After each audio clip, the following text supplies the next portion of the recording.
ठिकाणी 2 वर्ष ड्युटी करून नारासुकाराला गेले आणि त्यांचं सर्व व्यवस्थित आहे. पण यांना अवैध पार्किंग हे हटवू शकत नाही, खुर्ची सोडू नाही शकत. सागर हिंगोले हे वाहतूकच्या कॅपेबल नाही असा हात जोडून तुम्हाला विनंती आहे.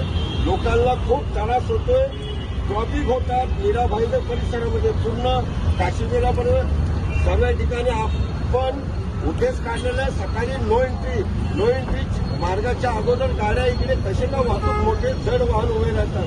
संध्याकाळी 9 ते आपण एक काम करूया, सवय झाल्याच्या सर्व गोष्टी तुम्ही हे केली तेव्हा पॉईंट सगळे आणि आपण 15 तारखेनंतर हे आपल्याला हे गेले याची कॉपी तुमच्याकडे एक आहे ना,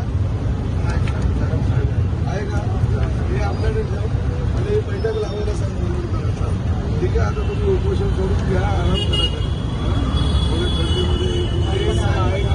आमच्या बाजूची महिला आहे ना, त्यांची गोष्ट पण इथेच मारले आम्हाला जाताना थोडंसं आम्हाला मला हा ब्रिज होऊ देऊ नका. मला एवढं आहे कारण सर इथून नाट्यगृह दवाखाना इथून जे पब्लिक रोड वळतात जीव धोक्यात घेऊन महिला रस्ता वळतात नाही. हे माझ्यासाठी नाही, मी लोकांचा जीव तर 15 दिवसापूर्वीचीच गोष्ट. या नाट्यगृह इथे हॉस्पिटलमध्ये एक मुलगा ऍडमिट आहे, त्याची आई त्याला भेटायला यायची, तिचा ऍक्सिडेंट झाला इकडे. एवढे चांगल्यासाठी तुम्ही बसला. मी आत्ताही पितो, पण साहेब मला इथे ब्रिज व्हायला पाहिजे. हो, इथे काम करण्यासाठी आलोय मी. मला ब्रिज पाहिजे फक्त साहेब. का नारळबारी बाजारला नाही आलो, कामं करायची आहे तुम्हाला. आणि तुमचा साहेब जाऊन आम्हाला काम तुमच्याशी माझं होतं. अपेक्षा आहे की हे काम तुम्हीच करू शकता. अरे करणार बाबा. तुमच्या मंजुरी केली आहे, केली ते काम सगळं नाहीये चालू राहणार.